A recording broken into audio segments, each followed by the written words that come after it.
este valor poder chegar a qualquer coisa como 7 mil milhões de euros. Como é que isto foi possível? Como é que a chamada regulação do mercado financeiro não viu, fechou os olhos, foi negligente, não esteve atenta? Como é que isto foi possível? É que a melhor maneira de assaltar um banco é administrá-lo. Emprestar dinheiro a torto e a direito, sem garantias. A administração de Oliveira e Costa investir em negócios que haveriam de revelar-se ruinosos. O governo socialista, chefiado por José Sócrates, ordenou a nacionalização. Nada será feito em termos de operações neste domínio que prejudique o interesse patrimonial do Estado e o interesse dos contribuintes. No terceiro pacote temos créditos de diversos montantes, mas dinheiro que foi emprestado a administradores, a familiares, a amigos e a diversas figuras públicas. Alguns desses empréstimos foram concedidos sem garantias reais associadas. José Oliveira e Costa tinha descoberto um montante superior a 15 milhões de euros, incluindo juros.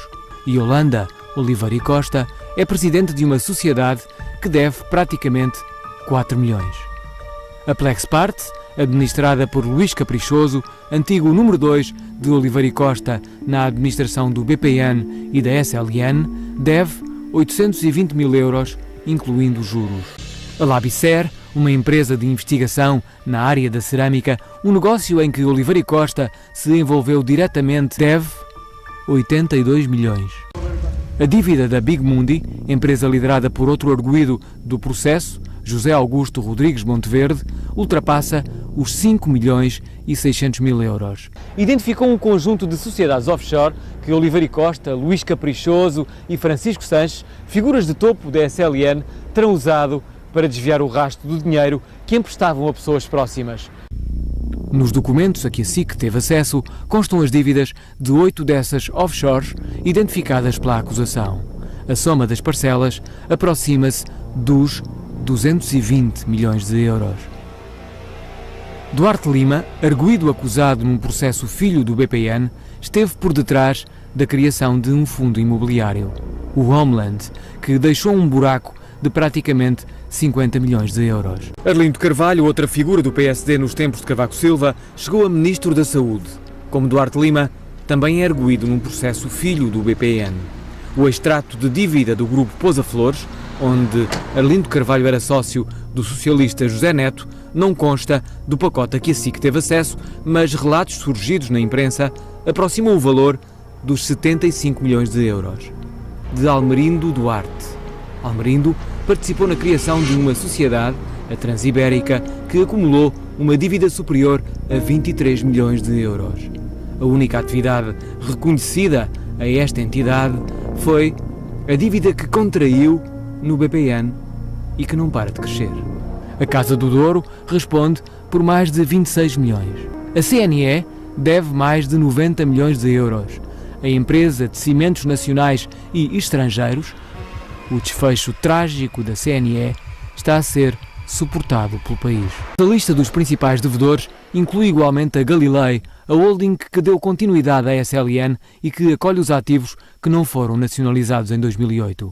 A dívida total da Galilei à Parvalorem é um mistério que o tempo ajudará certamente a resolver. A administração da Parvalorem garante que ronda os 1.000 milhões de euros.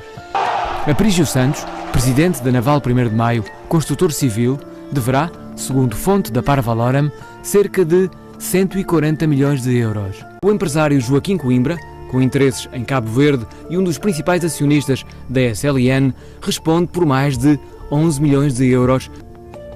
Coimbra foi dirigente nacional do PSD e membro da Comissão de Honra da candidatura de Cavaco Silva a Belém. Tal como Fantasia, o empresário que terá negociado o terreno onde o atual Presidente da República construiu a casa de férias, lidera duas empresas do ramo imobiliário que devem mais de 80 milhões de euros à Parvalorem. A Pluripar, outra empresa do ramo imobiliário em que a OPI 92 de Fantasia também tem participações, mas cujo sócio maioritário é o empresário Emílio Catum, deve quase 135 milhões de euros. Fantasia e Catum têm negócios conjuntos noutras empresas atoladas em dívidas à Parvalorem. A soma das parcelas registadas nos documentos a que a SIC teve acesso ultrapassa os 72 milhões de euros. A construção civil é uma marca do lote a que a SIC teve acesso, mas também o futebol. Mais de 7 milhões em dívida do Vitória de Setúbal e os 3 milhões e meio de euros do Boa Vista, clubes que entraram em colapso financeiro e desportivo. A dívida do arquiteto Tomás Taveira, que também esteve no topo da classificação da arquitetura portuguesa, aproxima-se de 1 milhão de euros. Outro arquiteto do regime, Capinha Lopes, que assinou o complexo do Freeport, deve mais de 9 milhões. Cardoso e Cunha, antigo comissário europeu e da Expo 98, desceu todos os degraus da escada do sucesso.